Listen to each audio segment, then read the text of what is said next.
self-doubt starts to look like what's actually in front of you, and you just start to convince yourself that of the wrong things. Hello, I'm Sean Brady, or Never Pondered, and this is journal entry number 15.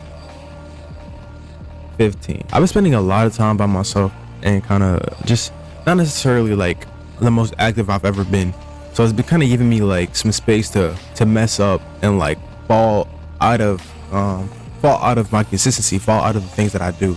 I kind of just have not been fully focused or present during the day, and that being the case has like given me a lot of time to just sit and think about like everything, which most of the time that can be a good thing, but like for me it really usually isn't. I start to let my self-doubt become realization. Like it starts to look like realization to me when it's just me doubting myself. When you spend so much time by yourself and you sit with your thoughts, but you don't sit with them the right way, self-doubt starts to look like what's actually in front of you, and you just start to convince yourself that of the wrong things. The last video I dropped, I was not like, I wasn't really paying attention. Like there were very minor things that I didn't notice in the video, like fucking background noise of like the game I was playing. Outside of that, like my room isn't the cleanest. You can't see what's on or around me, but I've been kind of forgetting to do some of my responsibilities. And it's like, it's okay, it's fine to do that, but for me it makes me feel pretty shitty. And yeah, that's kind of just where I've been at. I haven't been eating healthy.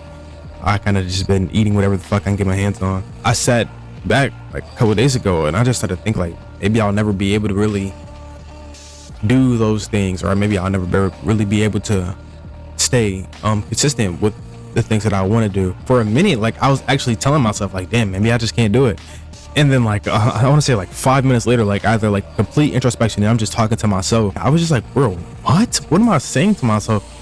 And it made me feel a lot different about it, because then I thought about it, I'm like, nah, that isn't me. That isn't me. So I had to grab my phone and I wrote it down, and I'm like, this is something that I need to talk about, because it just, bro, it really sucks. If you spend too much time by yourself dwelling on things that you think can't happen or you can't achieve, your doubt starts to look like realization. It just starts to look like you finally figured out the truth, when in reality you're just looking at it the wrong way. You can't look at things like that, and no one has ever solved the problem by looking at it from only their perspective.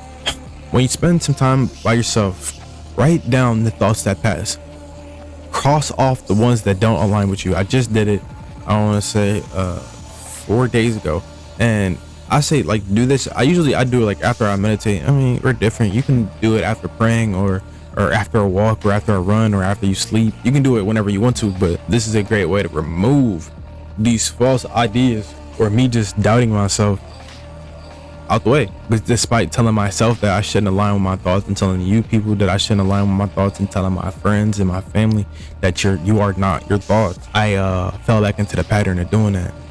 So doing that kind of helped me get back into the original mindset I was already in. Outside of that, I'm still not in my best self right now, because I haven't been staying consistent in doing the things that I love to the fullest extent. I haven't been being healthy, haven't been taking my vitamins. I haven't been taking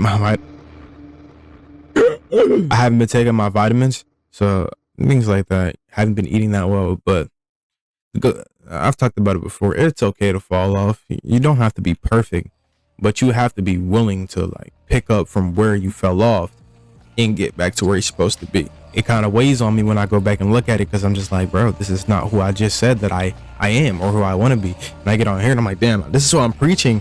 This is who I'm preaching to be. And then I'm not really like reflecting that in my real life, and it just makes it seem like there's a disconnect, and I don't like that. I don't want people to think that I'm like portraying someone that I'm not. So when I'm not doing that well in my real life, despite telling people that this is who I am and this is what I do, it kind of makes me feel shitty. I gotta stop looking at it like that. We all fall off. I've said it. So yeah, that kind of just weighed on me. That's kind of where I've been, and I think a lot of people just need to not do that. Do not be like me in that sense. Do not let your shortcomings, or the things that you're falling short of, or whatever you're struggling with, do not let those things become absolute. I am not in the best position in life right now. I'm doing everything I can to get into that position. I'm just living life, and I'm hoping that everything that I'm doing and all the efforts and me talking and journaling and getting these things out will only further my road to success. If I know anything, I know that stress, money problems, and things like that just don't really tend to lead to a good life. And basically everything I'm doing, like everything I've done up to this point, is to avoid that. But that's something that I'm dealing with right now. But you know, I'm not gonna ever really talk about that deeply on here because I don't think you guys really give a fuck in the first place. And two, it's you know, money's not important. It's not really what I'm doing this for. It's not what I'm here for. So it's out the way. Yeah. See you in 2 days.